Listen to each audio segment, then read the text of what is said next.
ربیع الآخر ربیع الثانی کا مہینہ ہے۔ حضور سرکار غوث پاک رضی اللہ تعالی عنہ کے نام سے یہ مہینہ معروف ہے۔ آپ کی ذات، آپ کی شان، آپ کا مقام، آپ کا مرتبہ شرق و غرب، عرب و عجم میں بڑا معروف ہے۔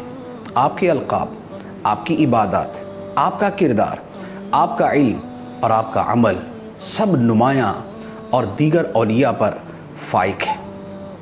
آپ کی ذات کے بارے میں اتنا کہہ سکتے ہیں کہ پیر پیراں میر میراں، پیر لسانی، پیر دستگیر، فرد الافراد، سید الاسیاد، تاج الاوتاد، قطب الاقطاب، مرجع الابدال، برہان ہدایت، مرجع ولایت، مرکز غوثیت، محور قطبیت، زعیم العلماء، سید الاولیاء، امام النجباء، سید الاتقیاء، سلطان الاصفیاء، نجیب الطرفین، غیاث الدارین، غوث الثقلین، غوث الاغواث، الغوث الاعظم، محبوب سبحانی، قطب ربانی، شہباز لامکانی، قندیل نورانی، غوث سمدانی، محی الدین، سیدنا سید ابو محمد عبد القادر الحسنی والحسینی رضی اللہ عنہ وارضاہ عنا وجزاہ اللہ عنا وعن جمیع المسلمین احسن الجزاء۔ یہ آپ کے القاب میں سے چند القاب ہیں جو میں نے عرض کیے ہیں۔ سرکار غوث پاک رضی اللہ تعالی عنہ یکم رمضان المبارک 470 سن ہجری میں پیدا ہوئے، اور آپ کی شان کیا تھی؟ تفریح الخاطر میں علامہ عبد القادر اربلی علیہ رحمہ فرماتے ہیں کہ جب سرکار غوث پاک رضی اللہ تعالی عنہ کی ولادت ہوئی، جس رات آپ کی ولادت ہوئی، اس رات آپ کے والد ماجد نے سرکار دو عالم نور مجسم صلی اللہ علیہ وآلہ وسلم کو خواب میں دیکھا۔ آقا کریم صلی اللہ علیہ وآلہ وسلم نے ارشاد فرمایا، یا ابا صالح اعطاک اللہ ابنا وہو ولی و محبوبی و محبوب اللہ تعالی وسیکون له شان فی الاولیاء والاقطاب کشانی بین الانبیاء والرسل۔ اے ابو صالح، یہ غوث پاک کے والد گرامی کی کنیت ہے۔ فرمایا، اے ابو صالح، اللہ نے تجھے ایک بیٹا عطا فرمایا ہے، وہ ولی ہے، میرا محبوب ہے اور اللہ کا محبوب ہے، اور اس کی شان اولیاء اور اقطاب کے درمیان ایسی ہوگی جیسے میری شان نبیوں اور رسولوں کے درمیان ہے۔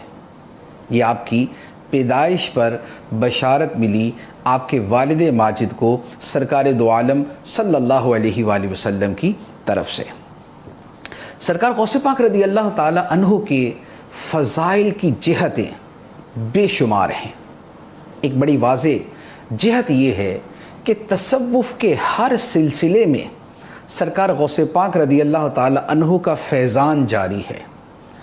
قادری سلسلہ تو خود آپ ہی کا سلسلہ ہے، لیکن اس کے علاوہ سلسلہ شاذلیہ ہو، نقش بندیہ ہو، سہروردیہ ہو، چشتیہ ہو، ان تمام سلاسل میں سرکار غوث پاک رضی اللہ تعالی عنہ کا فیضان جاری و ساری ہے، اور ان سلسلوں کے اکابرین نے سرکار غوث پاک رضی اللہ تعالی عنہ سے فیضان حاصل کیا ہے۔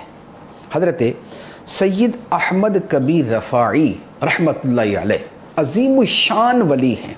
آپ فرماتے ہیں کہ عبد القادر وہ ہیں کہ شریعت کا سمندر ان کے دائیں ہاتھ پر ہے اور حقیقت کا سمندر ان کے بائیں ہاتھ پر، جس میں سے چاہیں وہ پی لیں۔ اس ہمارے وقت میں عبد القادر کا کوئی ثانی نہیں۔ یہ احمد کبیر رفاعی رحمۃ اللہ علیہ جیسے جلیل القدر ولی بیان فرما رہے ہیں۔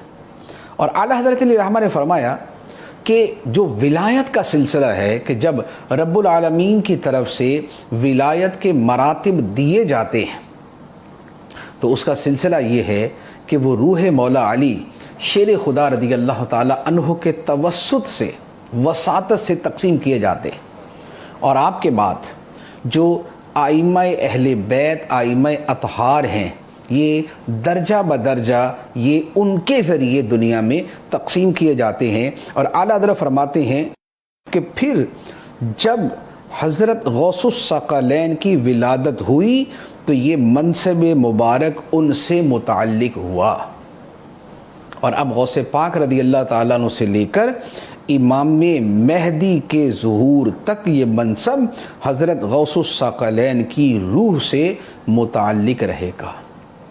یعنی جو ولایت تقسیم ہوتی ہے اس ولایت میں وسیلہ اور ذریعہ سرکار غوث پاک رضی اللہ تعالیٰ عنہ بنتے ہیں۔ اعلیٰ حضرت فرماتے ہیں کہ قطب ابدال بھی ہے، محور ارشاد بھی ہے، مرکز دائرہ سر بھی ہے عبد القادر، ذی تصرف بھی ہے، معزون بھی ہے، مختار بھی ہے، کار عالم کا مدبر بھی ہے عبد القادر۔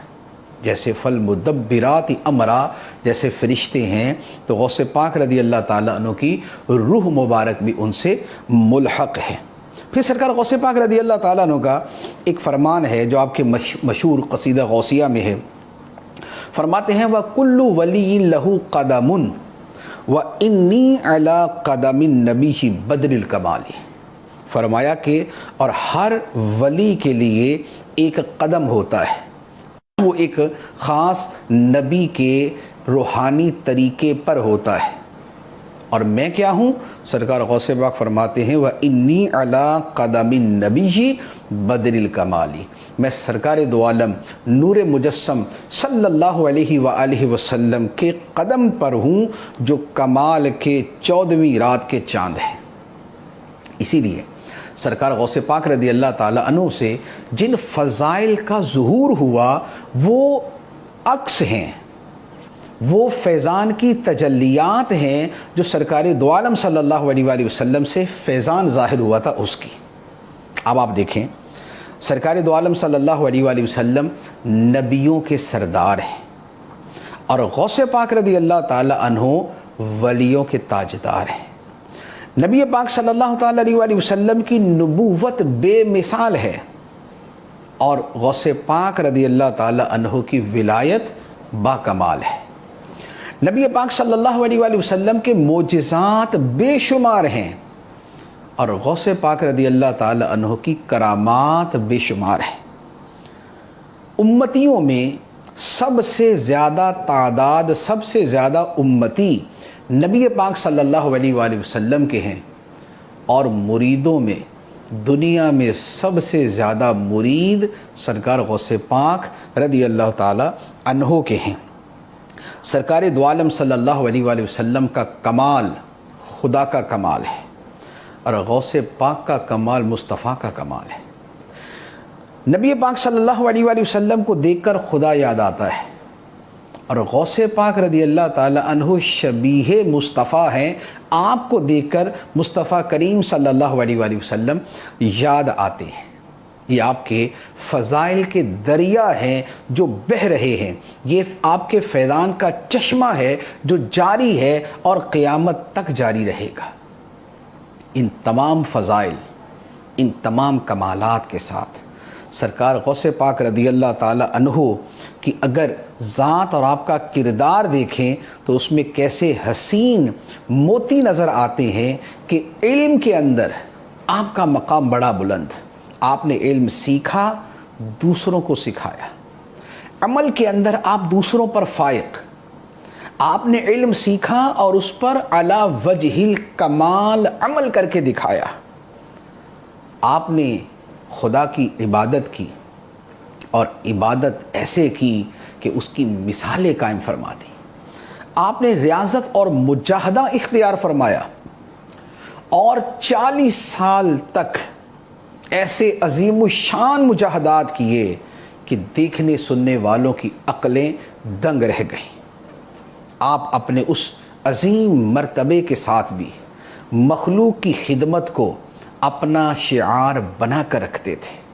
اپنے اس مقام و مرتبے کے ساتھ آپ نے دین اسلام کی خدمت، اسلام کی ترویج، نیکی کی دعوت اور برائی سے ممانعت کو اپنی پوری زندگی کا حصہ بنا کے رکھا۔ لہٰذا غوث پاک شیخ عبد القادر جیلانی قدس سرہ النورانی کے ماننے والوں کو حصول علم میں آپ کی پیروی کرنی چاہیے، عمل کی زندگی میں آپ کی پیروی کرنی چاہیے، عبادت و ریاضت میں آپ کے نقش قدم پہ چلنا چاہیے، خدمت خلق میں آپ کا طریقہ اپنانا چاہیے، اور دین کی خدمت اور نیکی کی دعوت میں آپ کی سنت کو اپنانا چاہیے۔ 11 ربیع الثانی 561 ہجری کو 91 سال کی عمر میں سرکار غوث پاک رضی اللہ تعالی عنہ کا وصال ہوا۔ بغداد شریف میں مزار، اور سبحان اللہ دنیا بھر کے مسلمانوں کے دل بغداد شریف کی طرف جھکتے ہیں۔ تو ہر 11ویں شریف کو اور بطور خاص ربیع الثانی کی جو 11 تاریخ ہے، اس میں آپ کے ایصال ثواب کے لیے، آپ کی خدمت میں ثواب کا ہدیہ اور تحفہ پیش کرنے کے لیے کچھ نہ کچھ اہتمام ضرور کریں۔ کچھ تلاوت، صدقہ، ذکر، درود پاک اور عبادت کا کوئی طریقہ اختیار کر کے ایصال ثواب کریں۔ اللہ تبارک و تعالی ہمیں عمل کی توفیق عطا فرمائے۔ آمین بجاہ النبی الامین صلی اللہ علیہ وسلم۔